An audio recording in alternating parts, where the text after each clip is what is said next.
I was on Talk of the Town this month sharing my top 5 budget tips for the new year, and I wanted to make sure you had a look at it too. All right, 2024 is here, just begun. I can't believe it. But Sami is here to give us some healthy money habits for the new year. Everybody is looking for a fresh restart and maybe to get, some of their money habits kind of back in line as we start the new year. Yeah, just get a little refresh, overhaul. Absolutely. This is a great time to do it. So let's start by reviewing some of those subscriptions you may not need anymore. So we're talking everything from magazines, maybe the gym membership that you haven't used this year already. Yeah. Just saying, but it might be a Netflix, whatever it is. Just go ahead and make sure you know what you're spending, okay? And you may want to get rid of a few of those. I know, and they can add up too. I feel like all the streaming services, once you really look at how much you're spending, getting rid of a couple is probably necessary. It's not a bad idea, and we're going to talk about how you can keep track of that too in just a second. All right, returning gifts is a big thing that always happens once we get to January after the holidays. Some tips there? Yeah, so make sure you go ahead. Those return windows that seemed long in October are now shortening. Yeah. So either return something maybe that you got that you don't need or you got 2 of, but you're going to get a credit. So make sure you go ahead and use that credit if you didn't have a receipt, or if you bought gifts, right, that you didn't, end up giving, go ahead and return those. And if you get a credit or a gift card, make sure that you spend those. I'm the worst at keeping gift cards in my purse or in the car. Just go ahead and use them. Go ahead and take everyone out to dinner or get something practical. If you don't know what to do, get pens, get something that you know you're going to need. And that way you've kind of used all the money that you have that's not tangible money. I'm the worst at pulling out an old purse and saying, I forgot this gift card was in here. It's like a little fun surprise that you find. Right, but it's actual money. We forget that it's actual money. So let's go ahead and use it, and it'll help our budgets in the new year. All right, speaking of budgets, what else you got for us? Yeah, so what I want you to do, speaking of knowing what you're spending, go ahead and sign up for budget billing. A lot of the utilities will let you do that. That way it takes out what you spend over the course of the year and divides it evenly month by month. So like utilities, electric, that's a great way to do that.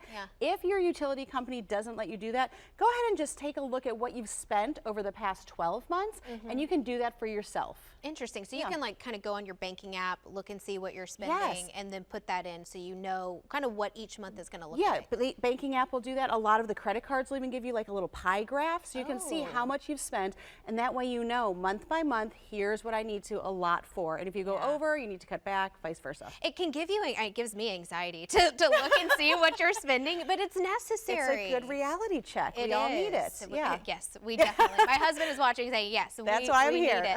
All right, so when we're saving, we saved all year long to buy those presents for the holidays, but it's kind of already time to start saving again. You need to start those buckets again. So whether it's, dropping coins in the jar, or whether it's your envelope system, or again, a lot of your banking apps have those little buckets that you can electronically. So when you get a paycheck, you say, I want $100 a month to go to gifts, or I want 10% to go into my savings. Whatever it is, have it done automatically, because if you've paid yourself from that last year, it's time to start replenishing, or if you haven't started, that this is the time. All right, how much would you say is a good amount maybe each month to set aside? For, well, it's, it's whatever you have. So if your savings, you really want to be trying to save 10 to 20% of what your take-home pay is. I do 10% for giving, and then it's whatever your budget is. If you want to say $100 a month for gifts, I mean, that doesn't go a long way when you're thinking of Christmas, birthdays, anniversaries, trips, all of those things. So just know that's why this is important, to know what you're spending on the necessities, to then go ahead and do the extras. All right, real quick, if you don't have a whole lot to save, you can actually start a side hustle to kind of build that money. Yeah, we can only save so much. You got to start earning more at some point. So, start networking, tell your friends, or the winter's a great time to